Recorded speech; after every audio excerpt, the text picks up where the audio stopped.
Baik, seperti yang tadi saya sampaikan, tidak ada yang siap ketika penyakit kritis datang dan bisa datang sangat tiba-tiba. Bahkan mungkin yang tadinya sehat lalu tiba-tiba ternyata sakit. Maka dari itu kita akan langsung talk show ya Bu ya. Kita akan langsung menggali bagaimana sih, apa saja sih yang harus disiapkan. Bagaimana pencegahannya baik dari segi medis ataupun dari segi proteksinya. Kami langsung panggilkan Ibu Nona, Pak Ivan dan juga Dr. Linda. Untuk ke atas panggung kita akan memulai sesi talk show kita pada siang hari ini. Untuk membahas lebih dalam mengenai penyakit kritis di Indonesia dan bagaimana perlindungan finansial dapat membantu masyarakat menghadapi tantangan ini. Baik. Wow.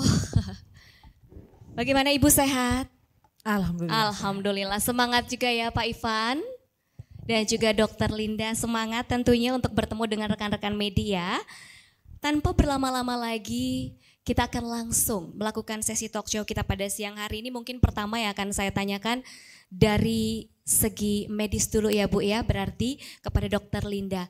Bisa Anda jelaskan penyakit kritis yang menjadi penyakit kritis utama yang menjadi perhatian di Indonesia saat ini, penyakit kritis yang seperti apa dan bagaimana sih sebenarnya dampaknya bagi kehidupan pasien?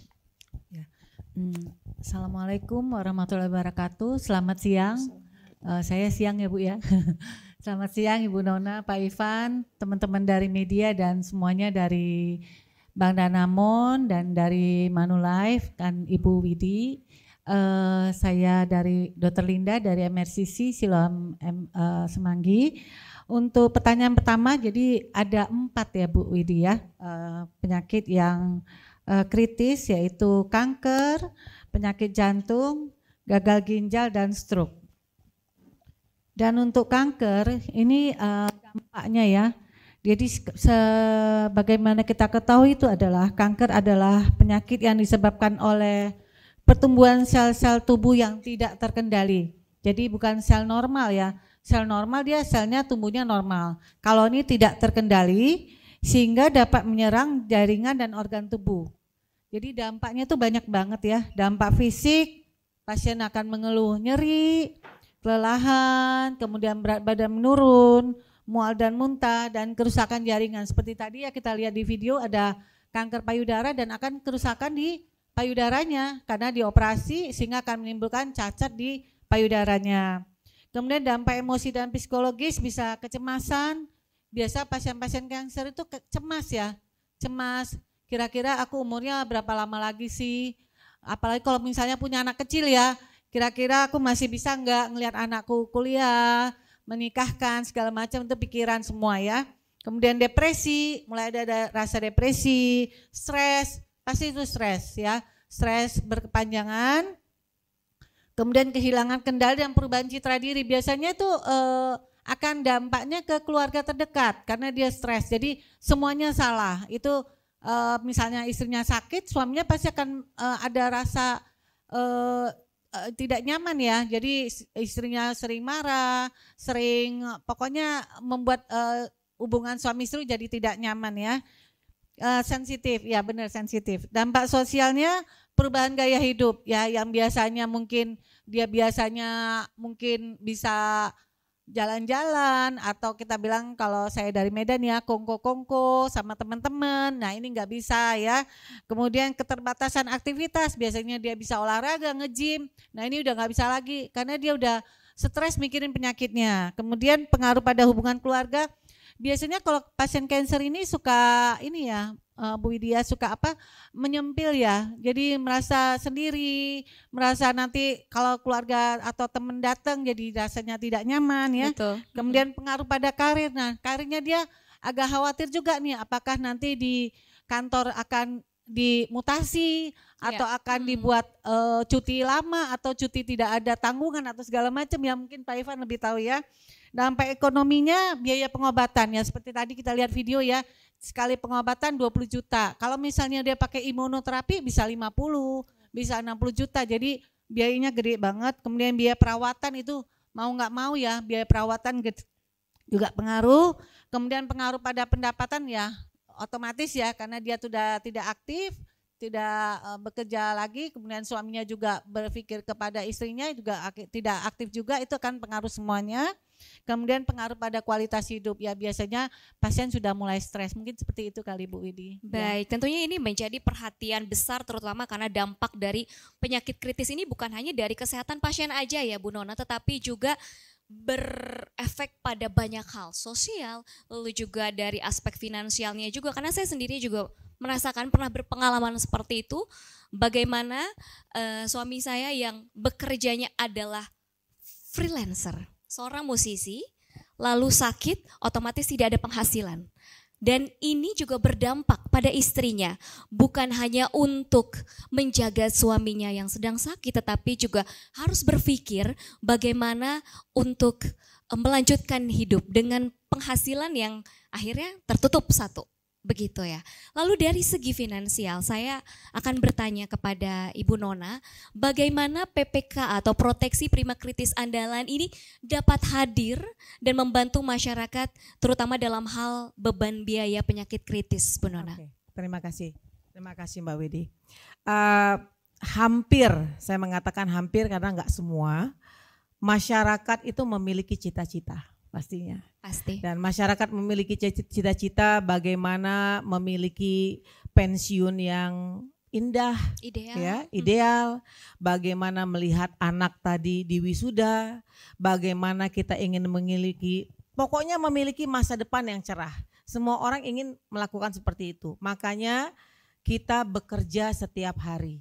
Kita melakukan saving setiap hari, kita berinvestasi setiap hari. Semua itu kita lakukan untuk bagaimana kita mencapai tujuan yang kita inginkan. Pasti seperti itu. Nah, ada hal yang tidak bisa kita kontrol atau ada hal yang kita tidak bisa tentukan, yaitu yang namanya musibah. Kita tidak pernah tahu kapan musibah itu datang, kepada siapa, kapan, usia berapa, jenis kelamin apa, atau tingkat sosial apa. Tidak ada yang pernah tahu. Ya. Nah, apabila hal itu terjadi, bayangkan bagaimana syoknya seseorang menerima sesuatu yang luar biasa mengerikan. Dan syoknya juga bagaimana dia menanggung dari perawatan tersebut. Dan yang namanya masa depan itu langsung drop. Padahal Bapak Ibu, teknologi sekarang semakin canggih dan saya yakin setiap tahun semakin canggih dan 20 tahun yang akan datang bahkan semakin canggih. Artinya probabilitas orang terkena penyakit kritis untuk sehat ada. Namun semua dipakai dengan uang, enggak gratis, yang seperti saya katakan. Nah, bagaimana orang pada saat terkena penyakit kritis memiliki yang namanya hope atau harapan tanpa membebani yang namanya keluarga, tanpa menggerus uang yang sudah dia saving selama ini, tanpa menghapus yang namanya cita-cita atau masa depan keluarga yang dicintai. Itulah kenapa yang namanya kita buat PPKA ini untuk memberikan solusi kepada nasabah. Apakah solusi ini bisa menggagalkan penyakit kritis? Tidak. Namanya ini adalah usaha Bapak Ibu. Saya boleh sharing ke Bapak Ibu. Satu, terjadi sama adik saya sendiri. Ya, terkena penyakit kritis tanpa mengetok sesuatu, langsung stadium 4 dan di ICU selama 1 bulan meninggal dunia. 2 tahun di bawah saya Bapak Ibu. Artinya yang namanya usia tidak lagi relevan. Nah, ada keluarga yang ditinggalkan dan apa yang jeripayah yang dilakukan oleh adik saya itu bisa melanjutkan sekolah dari anaknya. Tapi ada sepupu saya lagi ini berkenaan dengan keluarga dekat saya. Sepupu saya yang luar biasa rajinnya bekerja Bapak Ibu dan sayangnya dengan keluarga. Memiliki benar-benar cita-cita anaknya bisa sekolah ke luar negeri karena juga profesinya bagus pada saat dia hidup. Terkena penyakit kritis, hanya seminggu Bapak Ibu, akhirnya meninggal dunia. Tapi dengan seminggu semua biaya itu tergerus karena dibawa ke luar negeri.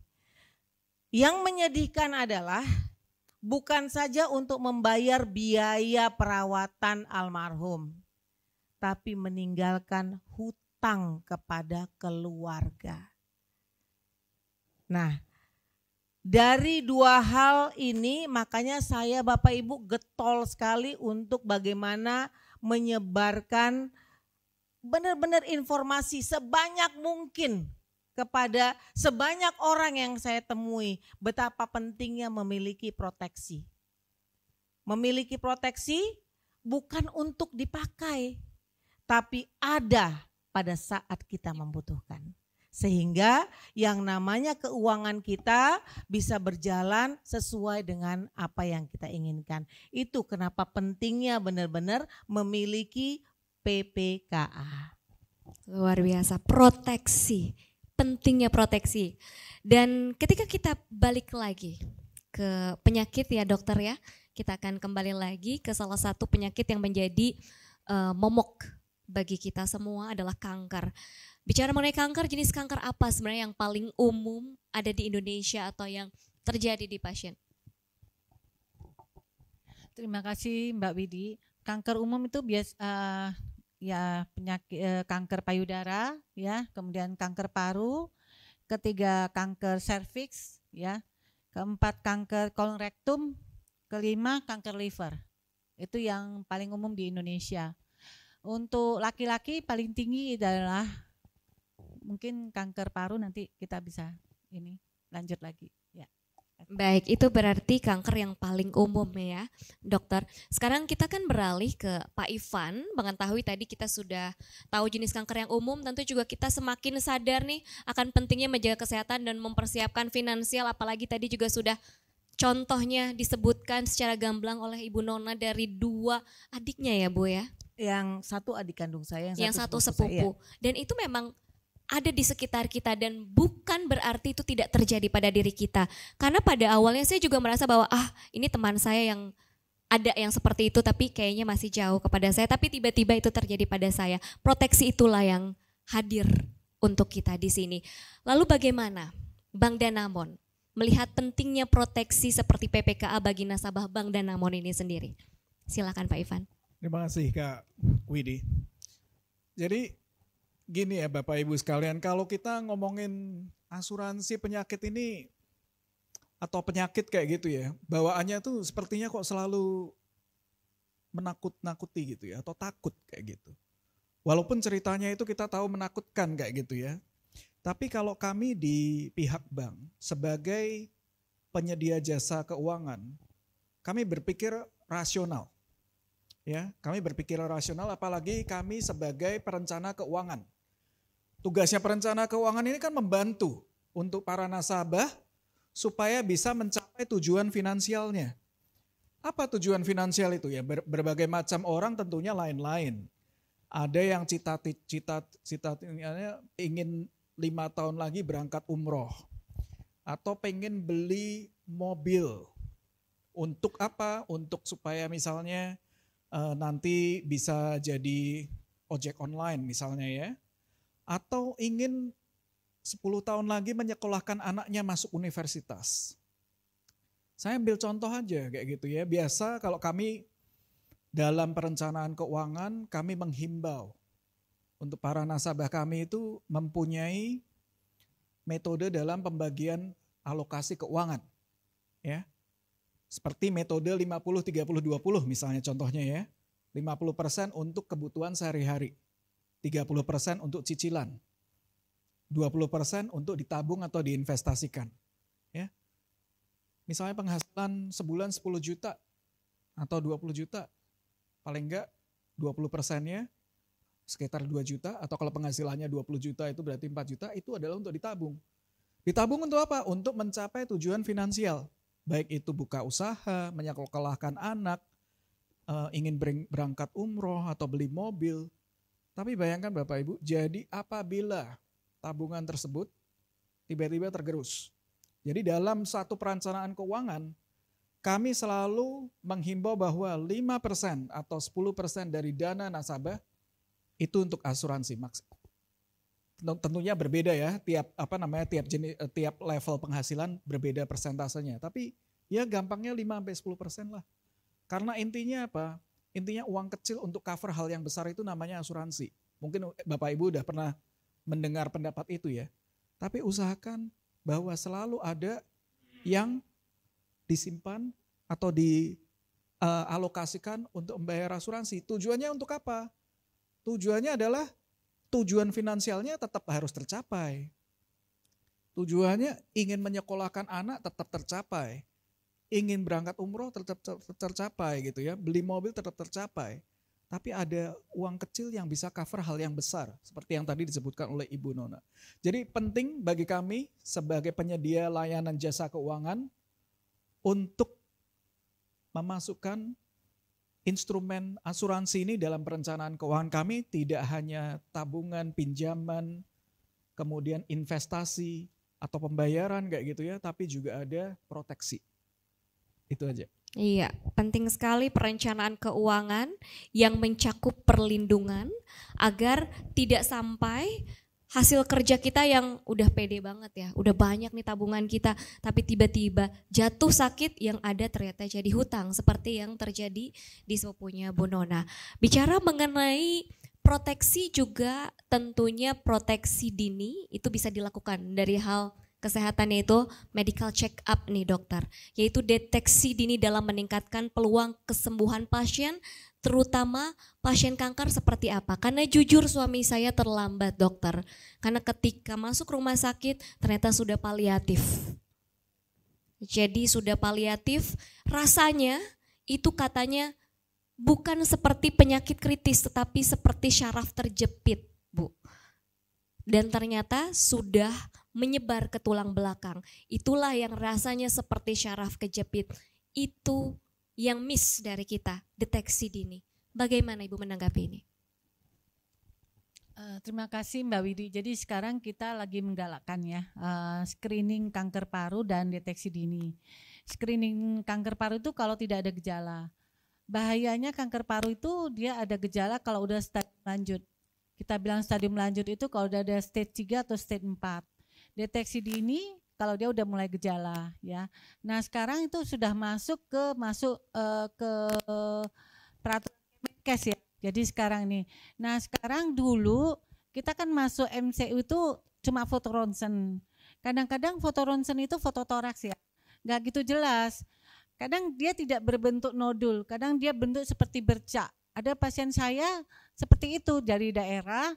Dia dengan riwayat merokok, kemudian di foto ronsen berkali-kali foto ronsen dibilang cuma PPOK karena dia merokok ya. Nah datang ke saya karena dia lagi datang ke Jakarta, saya bilang memang nggak kelihatan pakai foto ronsen biasa. Kemudian sakit kepala, ya udah saya konsul ke dokter saraf ya.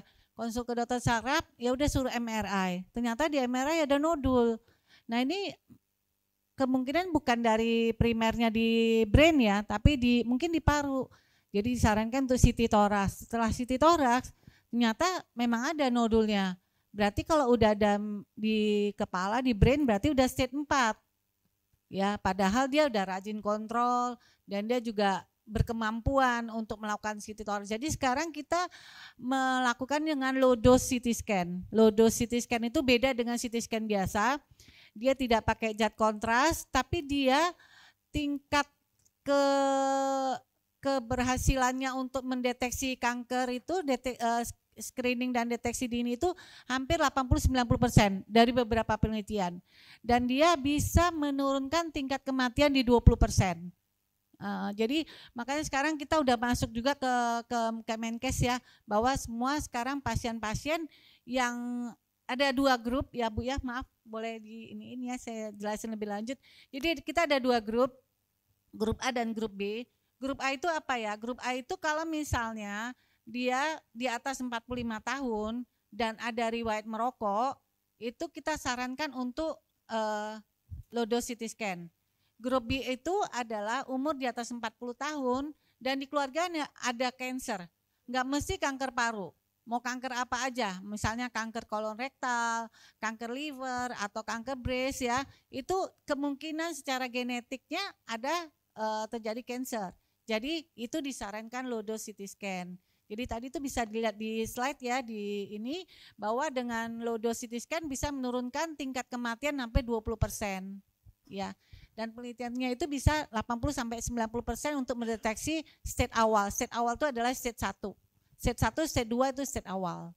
Kalau state lanjut tuh 3, 4 ya. Oke, terima kasih. Iya, dari yang dibicarakan oleh Dr. Linda, deteksi dini memang sangat penting. Tapi masalahnya ada kebiasaan-kebiasaan masyarakat Indonesia tidak perlu jauh-jauh lah. Suami saya males yang namanya ke dokter. Enggak pernah sama sekali medical check up karena merasa sehat. Dan ini juga ternyata bukan hanya pada suami saya saja, banyak juga nih, banyak orang yang ke dokter kalau sakit aja. Betul? Ya, itu dia. Bagaimana jika ternyata ketika deteksi ternyata terkena penyakit kritis ini? Apakah PPKA dapat hadir membantu mengatasi hambatan seperti ini ketika sudah terjadi? Bu Nona. Oke, yang pertama produk ini dibuat sangat simpel, ya. Simple dan benar-benar sesuai dengan banyaknya kebutuhan berdasarkan survei. Simpelnya seperti apa? Ya itu tadi 4 penyakit kritis. Ya kanker, gagal ginjal, yang namanya jantung, dan cancer. Ya, dan stroke. Dan Bapak Ibu, ini dibuat simpel. Karena kalau kita bagi-bagi lagi cancer tuh banyak ya dok ya. Macam-macam cancer juga. Nah ini benar-benar pada saat terdiagnosa ya dengan stadium 4 gitu ya, maka lamsam langsung uang pertanggungannya 200 juta, 500 juta langsung dikeluarkan. Gitu ya. Nah, namun pada saat dia terkena penyakit kritis dan bukan penyakit kritis yang 4 tadi dan masuk ICU, maka minimal 5 hari kita akan mengcover penyakit apa aja Bapak Ibu ya, bukan yang 4 tadi. Ya, kita akan membayar 25% dari total uang pertanggungan atau maksimal 250 juta. Dan untuk masuk ke dalam sini, kalau yang namanya asuransi itu ada berbagai macam. Ada yang namanya garanti, itu biasanya produk yang sangat simpel. Yang produk seperti sekarang biasanya itu yang namanya pertanyaan-pertanyaan underwritingnya banyak. Bahkan kadang-kadang meminta untuk lakukan medical check up dulu. Iya. Tapi dengan kerjasama antara Danamon dengan Manulife, bagaimana kita memberikan yang terbaik dengan simpel, maka kita tidak menanyakan atau meminta adanya medical check up dan underwritingnya juga sangat simpel. Nah itu. Nah selain itu Bapak Ibu, yang namanya penyakit kritis ini yang namanya level premium. Apa itu level premium? Semakin dia usianya muda, maka preminya semakin lebih murah. Ya, lebih kecil. Dan itu pada saat dia menjadi nasabah, pada saat dia kan bayar 5 tahun atau 8 tahun nih dengan coverage 20 tahun. Nah pada saat setiap tahunnya dok, itu yang namanya premi setiap tahun gak naik. Preminya tetap pada saat pertama kali dia menjadi nasabah membeli PPKA ini. Jadi makanya sangat disarankan buat nasabah Danamon, jangan tunggu nanti. Jangan tunggu nanti. Semakin muda semakin peluangnya besar untuk mendapatkan level premium. Baik, berarti luar biasa sekali akses ke layanan kesehatannya bisa dikatakan tanpa takut akan biaya yang besar. Betul. Begitu ya. Bicara tentang aksesibilitas, saya juga ingin bertanya kepada pihak Bank Danamon dalam hal ini Bapak Ivan, bagaimana nih kemitraan antara Bank Danamon dan Manulife dapat meningkatkan akses terhadap asuransi bagi masyarakat, apalagi sudah terjalin 14 tahun ya. Bu, Pak, betul. Luar biasa. Jalan 14 tahun ya Pak Ivan ya. 14 tahun. 14 Silahkan tahun. Pak Ivan. Terima kasih. Kalau kita bicara tentang asuransi ya, mungkin Bapak Ibu juga bisa meng-google kayak gitu ya untuk mencari penetrasi asuransi terhadap masyarakat Indonesia itu berapa. Seingat saya masih di bawah 3% dari jumlah penduduk. Ya, apalagi kalau yang namanya asuransi kesehatan itu mungkin cuma 0,1% atau 0, berapa persen gitu ya. Nah, tentunya bermitra dengan mitra asuransi, dalam hal ini Manulife, yang pasti yang pertama perlu digarisbawahi adalah kesamaan visi. Ya, kesamaan visi ke depannya ini apa sih kayak gitu kan ya. Kalau tadi kan Ibu Nona bilang bahwa untuk menjadi penyedia solusi proteksi bagi segala lapisan masyarakat kayak gitu ya Bu ya. Kalau kami adalah penyedia solusi layanan keuangan untuk seluruh lapisan masyarakat ya, tumbuh bersama Danamon Group, itu adalah tagline kami kayak gitu ya.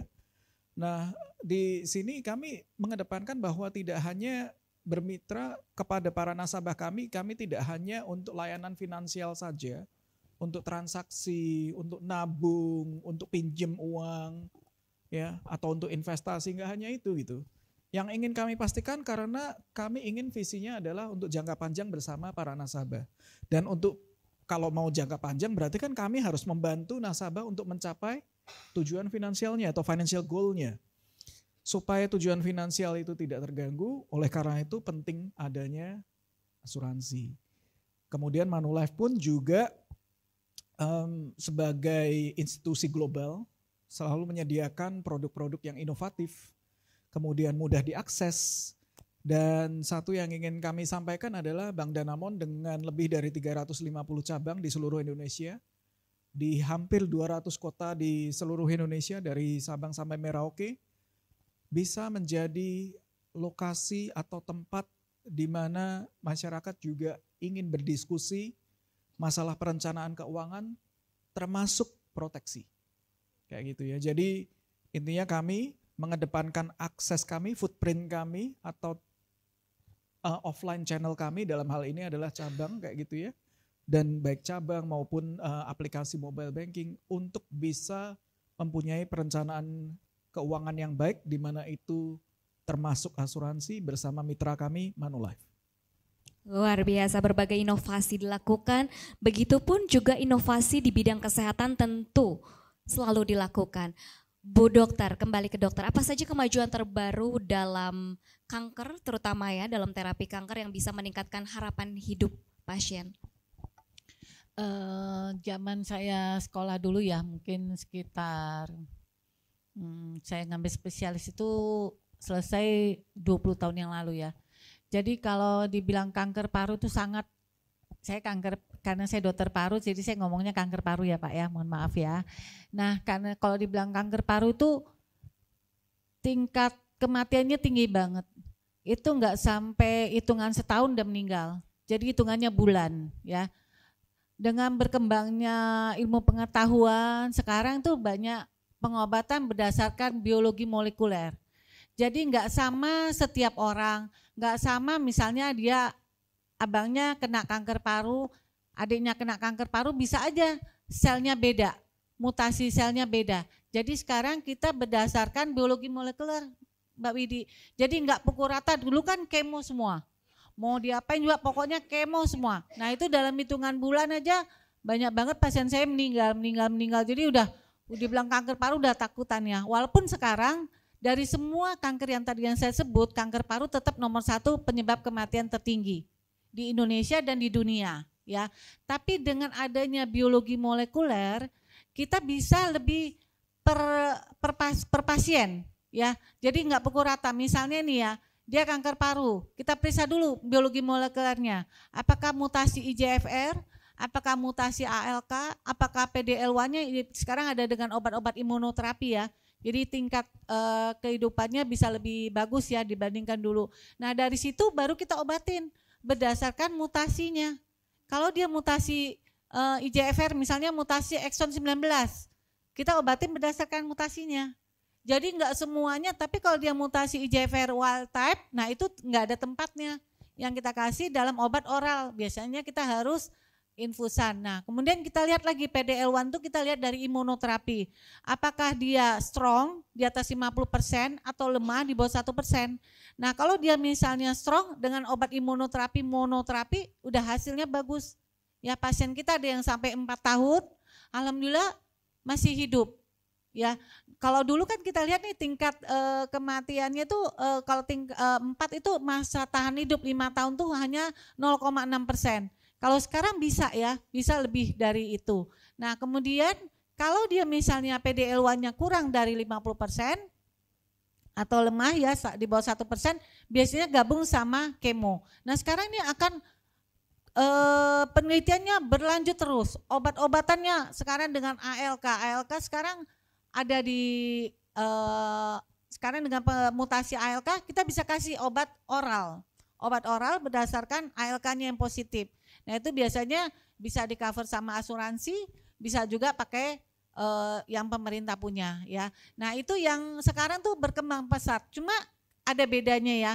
Kalau misalnya kita pakai pemerintah, mohon maaf ya, BPJS tuh restriksi. Jadi nggak semua obat bisa dikasih. Tapi dengan asuransi mungkin Bu Nona bisa ngasih tahu ya kalau misalnya itu unlimited kali ya. Jadi obat-obatannya bisa nggak ada restriksi kali untuk obat kemo, obat yang ALK bisa generasi 1 hanya generasi 2 yang di cover sama pemerintah, tapi generasi 3, generasi 4 bisa di cover sama asuransi. Atau obat imuno itu biasanya tidak di cover sama pemerintah tapi di cover sama asuransi. Jadi memang asuransi penting sekali kalau saya lihat dari beberapa pasien saya seperti itu Bu. Ya, baik, begitu banyak inovasi di dunia medis dilakukan, tetapi tentunya juga dengan biaya yang pasti akan terus meningkat ya Bu Nona ya. Tapi luar biasanya adalah dengan inovasi di dunia medis dan perlindungan finansial yang lebih mudah diakses, kita semua bisa lebih siap menghadapi resiko penyakit kritis. Sebelum kita tutup mungkin saya juga ingin menanyakan sebenarnya apa sih Bu yang membuat PPK ini begitu istimewa atau berbeda dengan produk asuransi lainnya? Oke, saya pengen tadi menjawab yang dokter bilang ini apa aja obat-obat yang di cover atau enggak di cover gitu ya. Nah PPK ini menyambung juga pertanyaan dari Mbak Widi. PPKA ini Bapak Ibu apabila terdiagnosa ya dan kita bayar uangnya, langsung bayar uangnya itu bukan untuk reimburse dia dirawat dulu di rumah sakit karena ini bukan asuransi kesehatan dokter. Yang asuransi kesehatan kan biasanya dia dirawat habis itu diklaim atau dia dirawat dilihat mana yang namanya obat tercover, mana yang enggak tercover kan biasanya seperti itu nih. Nah, kalau ini pada saat dia sudah terdiagnosa dan memang layak memang untuk dibayar sesuai dengan kondisinya, maka uang katakan kalau uang pertanggungannya 100 juta, 200 juta langsung dibayar. Tergantung si nasabah itu mau dirawat di rumah sakit kah atau alternatif kah atau seperti apa ya. Nah itu tergantung terserah dia karena uang ada di dia. Artinya bahwa pengobatan apapun, obat apapun, uangnya sudah ada. Nah itulah fitur daripada penyakit proteksi ini. PPK. Nah selain itu juga Bapak Ibu ini bayarnya hanya 5 tahun dan 8 tahun. Tapi yang namanya coveragenya sampai dengan 20 tahun. Nah apabila ada terjadi sesuatu di tengah jalan, yang namanya UP keluar, uang pertanggungan keluar, dan premi yang udah dibayarkan dikembalikan. Apabila mudah-mudahan dalam 20 tahun sehat walafiat, maka premi yang sudah dibayarkan juga akan dikembalikan juga. Nah makanya ini yang namanya produk simple, tidak ada medical check up, pembayarannya cuma 5-8 tahun, coveragenya 20 tahun. Penyakit apapun kalau kena di ICU minimal 5 hari di cover, penyakit apapun atau maksimal 250 juta. Nah itu luar biasa. Nah satu hal juga yang saya pengen ingatkan kepada Bapak Ibu semua bahwa orang yang tidak pernah sakit belum tentu sehat. Untuk itu maka kita sebagai manusia harus mempersiapkan terhadap kondisi apa yang akan terjadi ke depannya yang tidak kita inginkan. PPKA adalah salah satu solusi untuk mengatasinya. Seperti itu. Luar biasa. Itu sekaligus menjadi closing statement dari Bu Nona ya. Selanjutnya mungkin closing statement bisa disampaikan juga oleh Bapak Ivan. Ya, dari kami sebagai Bang Danamon, kembali kami menyampaikan bahwa tentunya yang diinginkan adalah membantu untuk para nasabah kami mencapai financial goal-nya atau tujuannya. Ya, namun kami juga mengetahui ya bahwa dalam mencapai financial goal tersebut, tentunya kami akan sarankan solusi yang akan melindungi keuangan nasabah, mengembangkan keuangan nasabah dan memproteksi keuangan nasabah.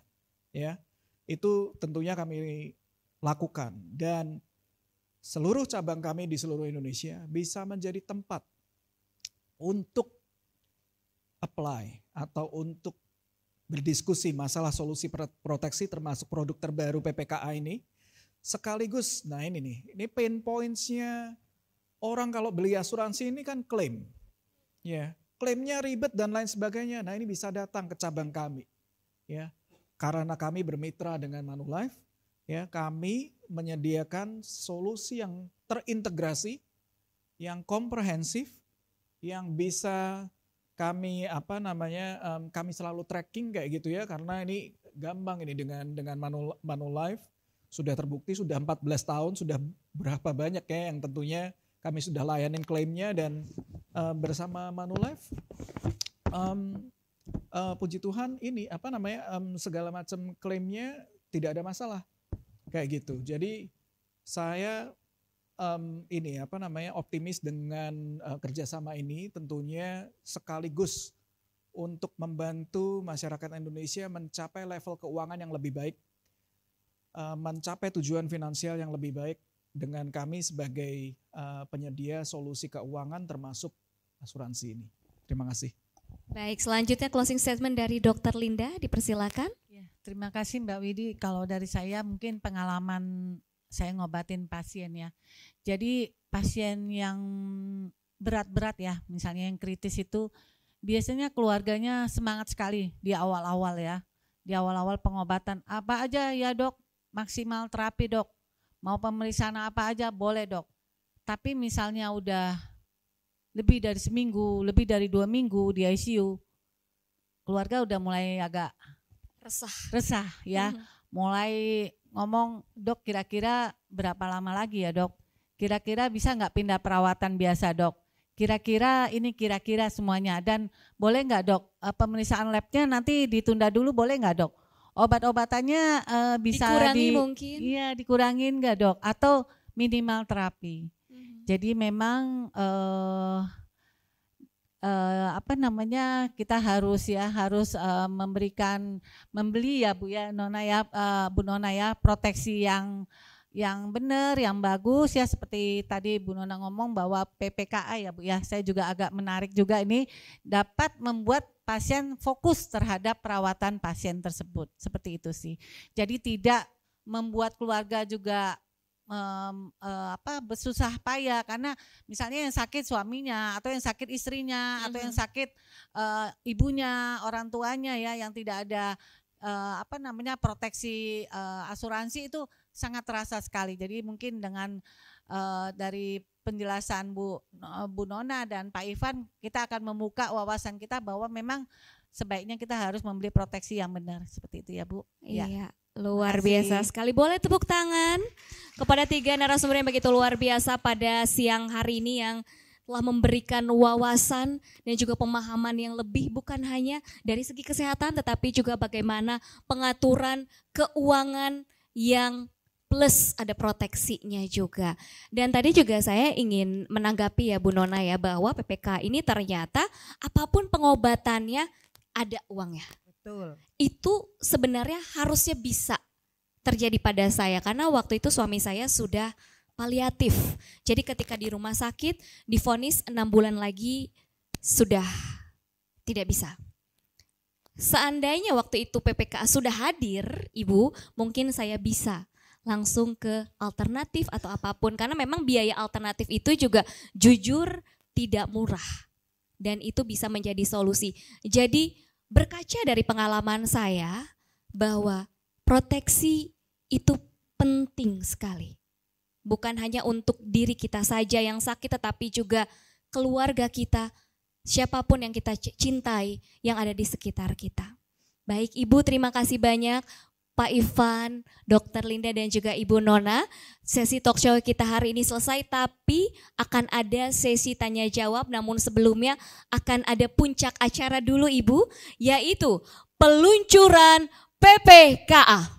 Tepuk tangan dong biar lebih semangat lagi. Baik, dipersilakan kepada Ibu Dr. Linda mungkin bersama saya. Kita akan lihat bagaimana sesi peluncuran PPKA, di mana Ibu Nona dan juga Bapak Ivan di sini akan ada 2 puzzle yang digabungkan. Baik. Iya, ini dia. Kita gabungkan giant puzzle dari Manulife dan Bank Danamon. Kita hitung bersama. Kurang tengah katanya, biar fotonya lebih bagus ya. Baik. Kita hitung bersama-sama. 3, 2, 1. Baiklah rekan-rekan media, inilah peluncuran proteksi prima kritis andalan PPKA. Lindungi diri, premi kembali, dan mudah dibeli. Ini adalah bentuk komitmen yang luar biasa dari kerjasama keduanya antara Manulife dan Bank Danamon yang sudah terjalin hingga 14 tahun. Iya, boleh. Dipersilakan kepada para awak media untuk mengabadikan momen ini. Momen kerjasama yang begitu luar biasa antara Manulife dan Bank Danamon. Dengan disatukannya 2 puzzle ini, maka proteksi prima kritis andalan resmi diluncurkan. Ya, dipersilakan, dipersiapkan senyum terbaiknya Bapak Ivan dan Ibu Nona. Dipersilakan juga Ibu Dokter untuk bergabung bersama dan mengabadikan momen yang begitu luar biasa pada siang hari ini.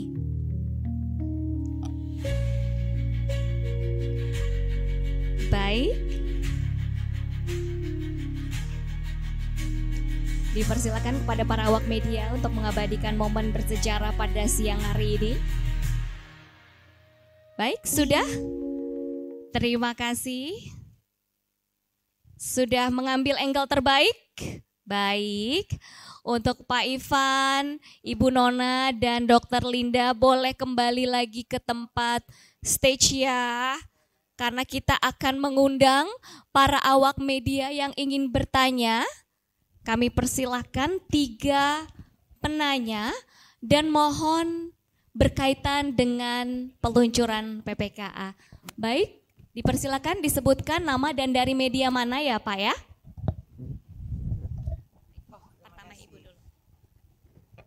Bapak itu tadi yang ingin bertanya.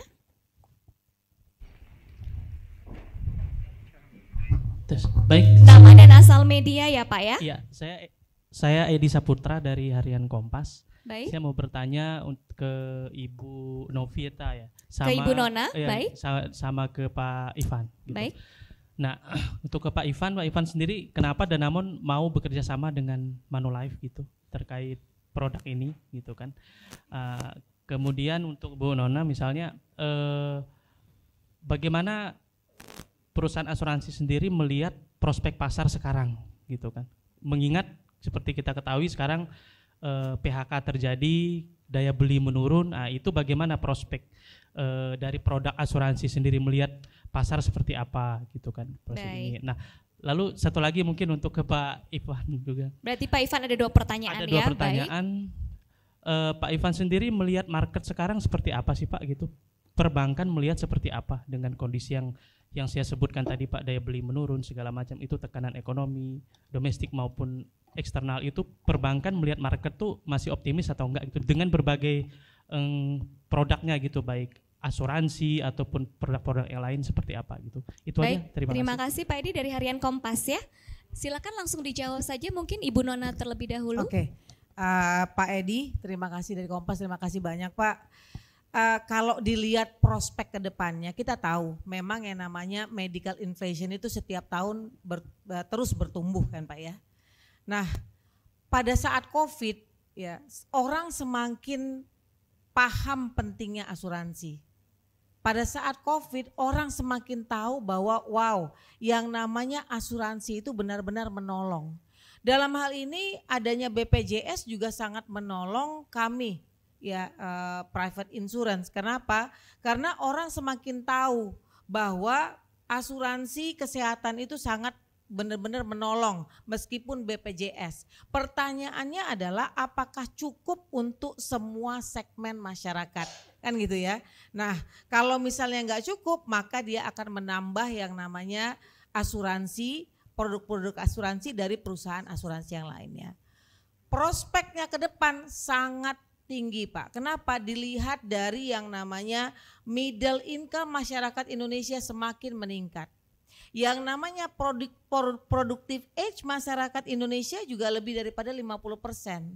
Artinya kemampuan bayar itu ada Pak.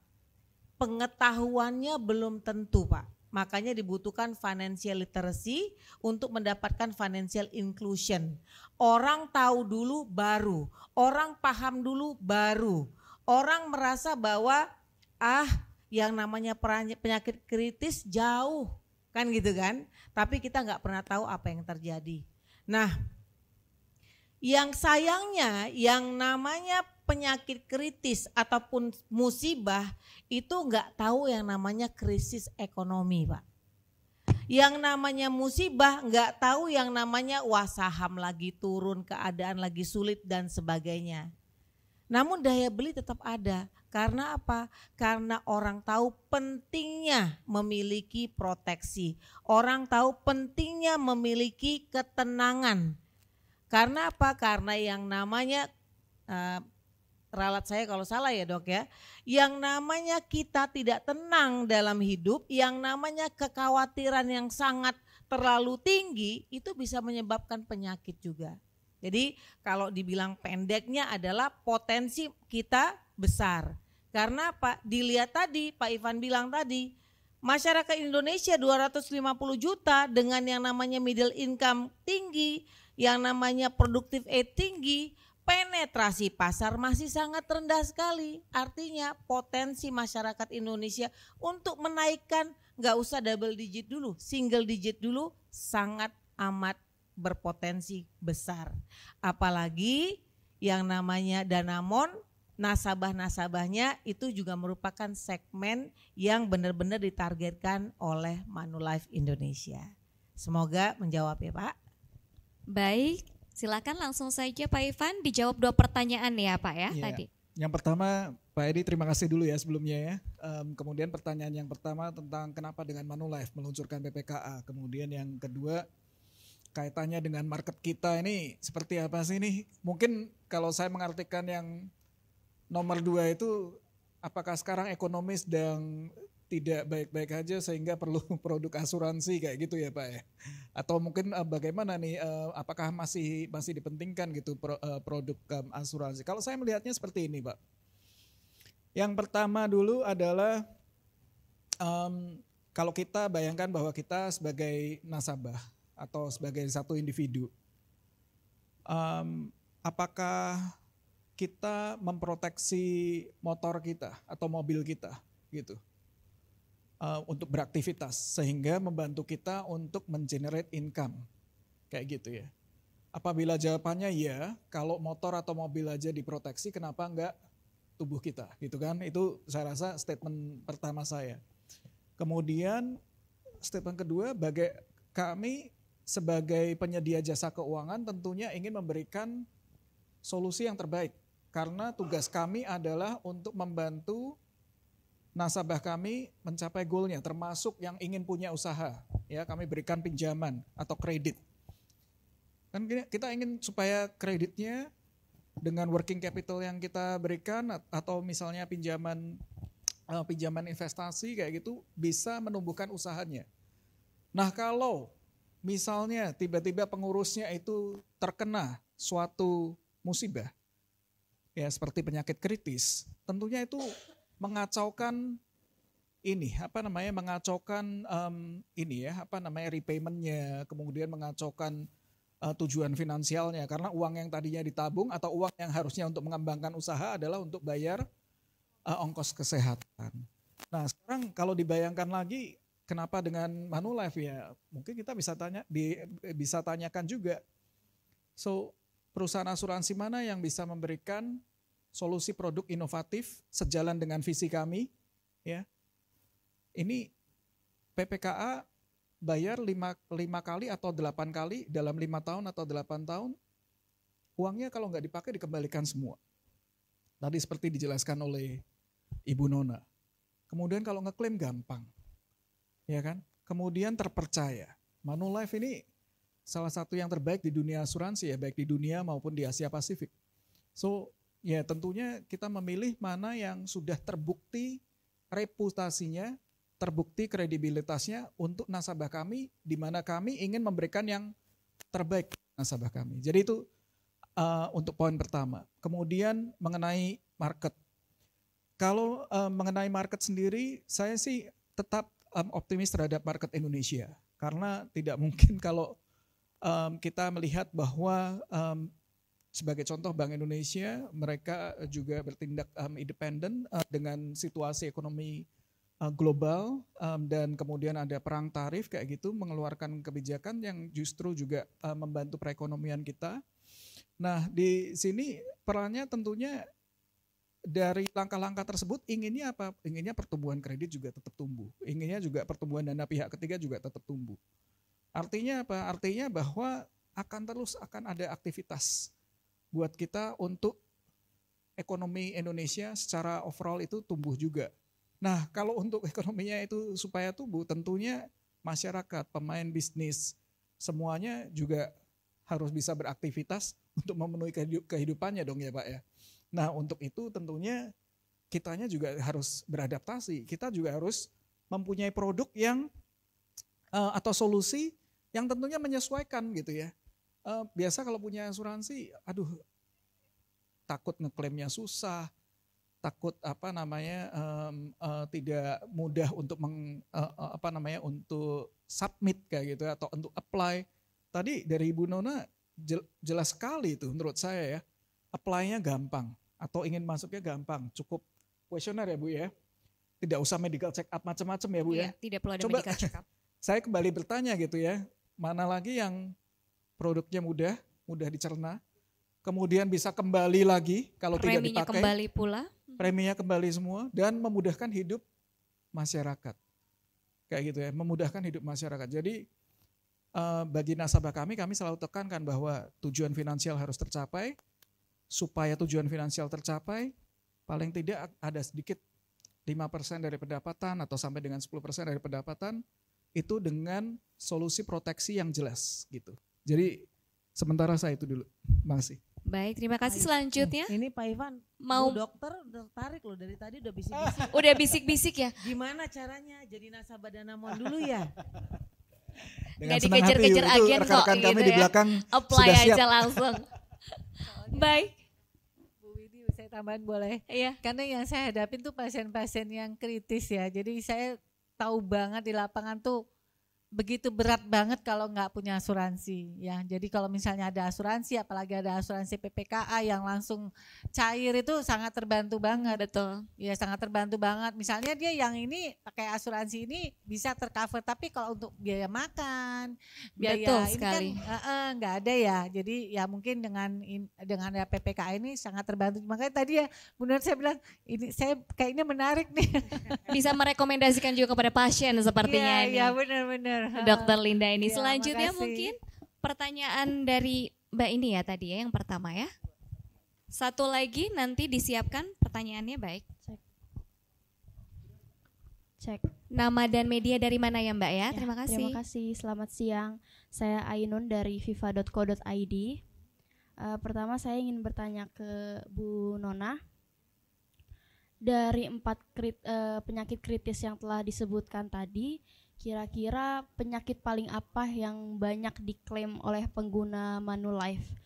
Kemudian boleh di-spill Bu, kira-kira lama waktu pembayaran premi sebelum bisa klaim asuransi PPKA itu berapa lama?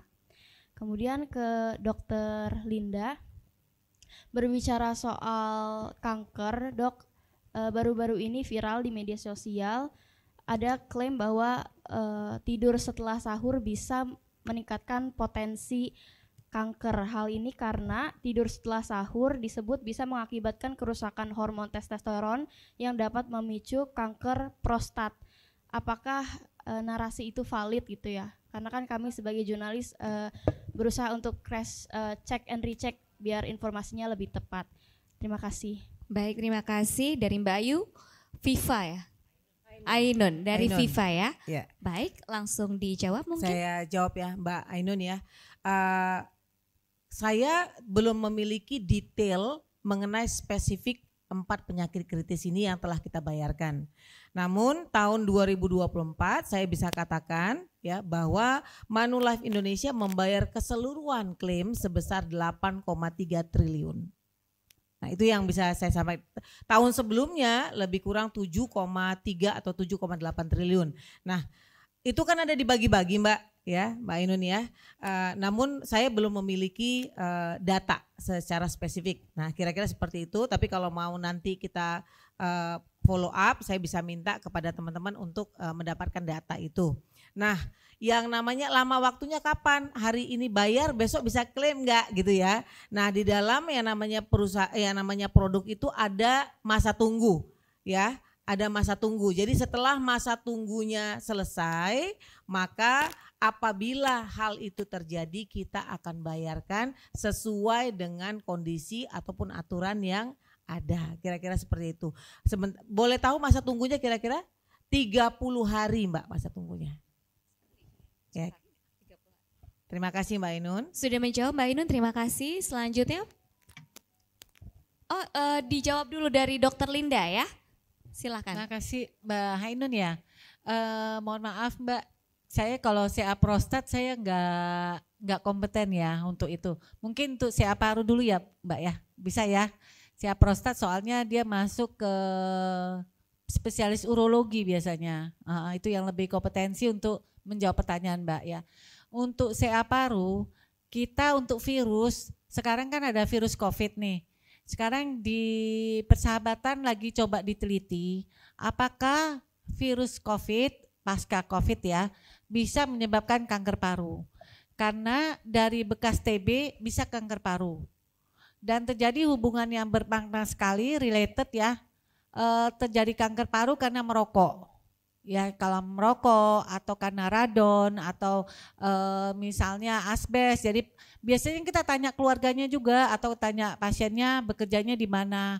Misalnya kerja di pabrik tambang atau kerja di udara terbuka yang banyak debu atau dia kerja di pasar, itu pengaruh sekali ya. Nah untuk virus ya kita lihatnya dari virus COVID. Ini belum ada hasilnya tapi lagi diteliti. Untuk TB bisa, bekas TB bisa kanker paru, makanya untuk yang TB ya TB paru, TBC paru ya, mungkin kita nomor 2 terbanyak di dunia. Kita sarankan untuk setiap tahun harus foto ronsen, minimal foto ronsen untuk melihat apakah ada luka baru atau dia tidak ada luka baru, seperti itu. Mungkin bisa menjawab ya pertanyaannya Mbak ya, makasih. Baik, terima kasih. Selanjutnya penanya terakhir Bapak, dipersilakan.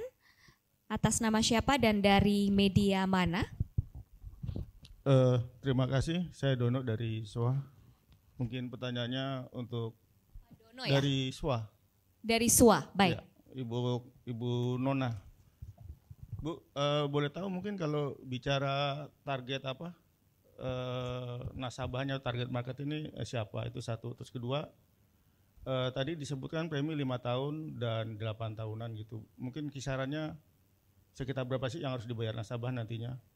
Dan yang terakhir mungkin boleh tahu juga mungkin target nasabah yang akan dicapai dan premi yang akan dicapai dari produk ini di akhir tahun sekitar berapa? Terima kasih. Baik, terima kasih. Terima kasih Pak Terima kasih Pak Dono dari SWA.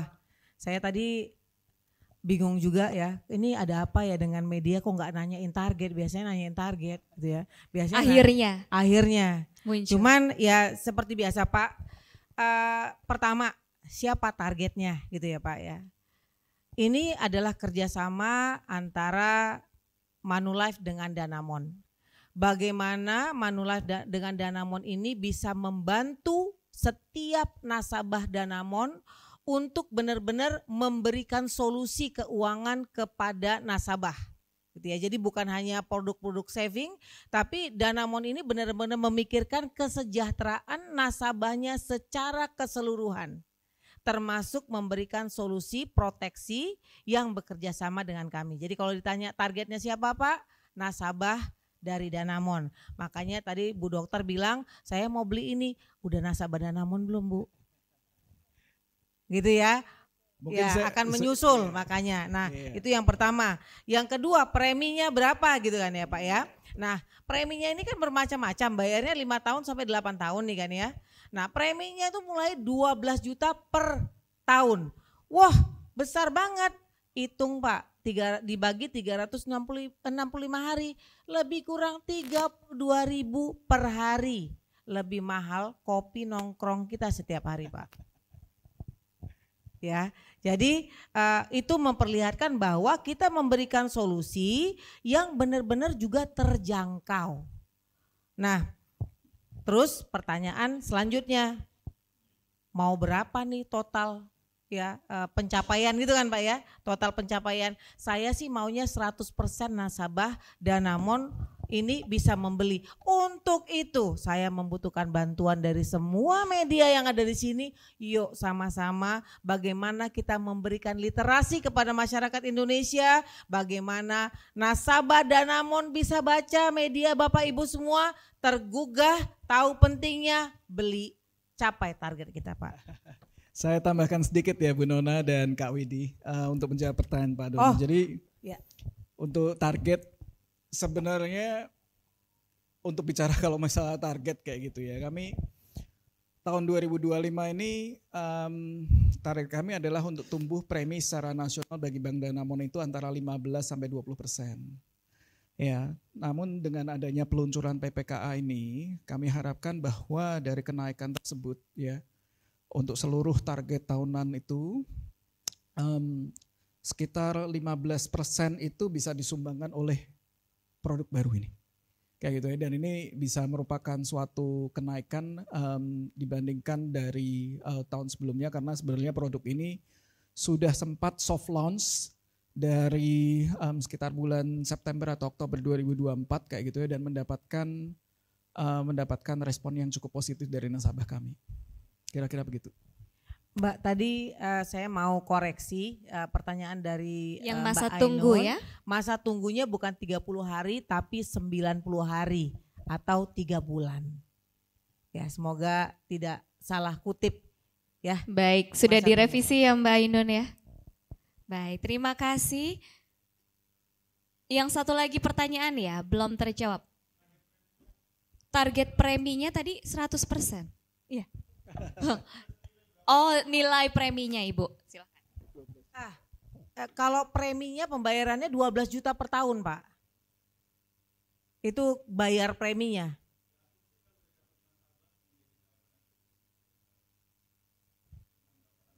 Untuk uang pertanggungan yang dibayarkan atau bagaimana Pak? Dari premi akan dapat berapa nasabahnya? Nah, oke. Kalau jadi gini, kalau 12 juta berapa uang pertanggungannya? Uang pertanggungannya gitu ya, Pak, ya? Mungkin ya Pak atau ya gimana? Maksudnya.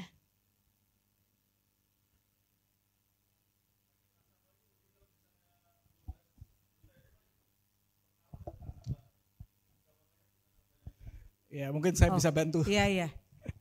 Tadi kan kami mempunyai target premi tahunan ya. Nilainya itu antara 1,2 sampai 1,4 triliun kayak gitu. Itu nilainya. Ya. 15%-nya itu dari PPKA nih. Kayak gitu kan. Kira-kira kan seperti itu ya.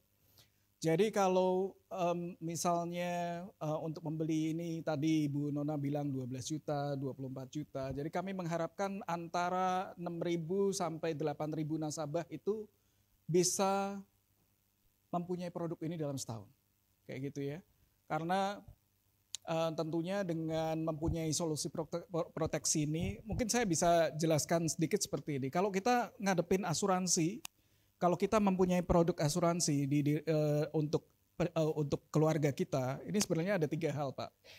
Yang pertama tentunya adalah asuransi kesehatan, itu udah pasti ya. Kalau kita sakit ke dokter, ada yang ganti kayak gitu, itu udah pasti satu. Kemudian adalah asuransi untuk masa depan. Ya, masa depan ini adalah untuk warisan atau untuk misalnya untuk biaya anak nanti untuk dikumpulkan untuk biaya anak sekolah 15 tahun lagi, kuliah 15 tahun lagi misalnya. Jadi produknya semacam produk warisan atau legacy. Nah, yang nomor 3 ini adalah asuransi penyakit kritis yang kita harus punyai. Ya, kenapa? Kenapa saya nggak cukup BPJS aja? Karena kalau BPJS kan kita harus klaim ya satu persatu. Padahal kalau tadi seperti Ibu Nona jelaskan, begitu ini nanti memenuhi kriteria, oh ya ini layak untuk dibayarkan klaimnya, itu uangnya langsung keluar semua, langsung di depan. Karena apa? Karena setiap orang yang sakit itu, apalagi penyakit kritis, di mana tadi saya sempat baca juga 97% dari klaim BPJS itu penyakit kritis, gagal ginjal, jantung, stroke, kayak gitu ya, kanker, kayak gitu ya. Itu yang dibutuhkan pertama itu tentunya adalah biaya hidup, biaya akomodasi, mau masuk rumah sakit, mau kirim ambulans dan lain sebagainya. Itu didapatnya dari mana? Ya dari uang-uang seperti asuransi penyakit kritis ini. Makanya tadi saya bilang, motor diasuransi enggak? Mobil diasuransi enggak? Kalau motor sama mobil aja diasuransi, diri tidak ya. Kenapa diri kita enggak gitu. Nah, jadi sekitar ya kisaran hitungan kasar saya 6.000 sampai 8.000 nasabah, Pak. Semoga menjawab, Pak. Baik, terima kasih Pak Ivan dan juga Bu Nona dan Dr. Linda. Terima kasih juga kepada rekan-rekan media yang sudah bertanya. Nanti mungkin kalau mau bertanya lagi boleh, tapi enggak sekarang ya, nanti di kesempatan berikutnya. Terima kasih atas partisipasi dan antusiasme dari rekan-rekan media. Peluncuran PPK menandai langkah penting antara Manulife dan Bank Danamon dalam menghadirkan solusi perlindungan kesehatan yang lebih mudah diakses dan tentunya manfaat yang komprehensif untuk melindungi masyarakat dari dampak finansial akibat penyakit kritis. Kami harap acara ini dapat memberikan wawasan yang bermanfaat dan semoga kita dapat bertemu kembali di acara Manulife Indonesia selanjutnya. Saya Widi Dwinanda pamit undur diri dan sampai jumpa lagi. Assalamualaikum warahmatullahi wabarakatuh.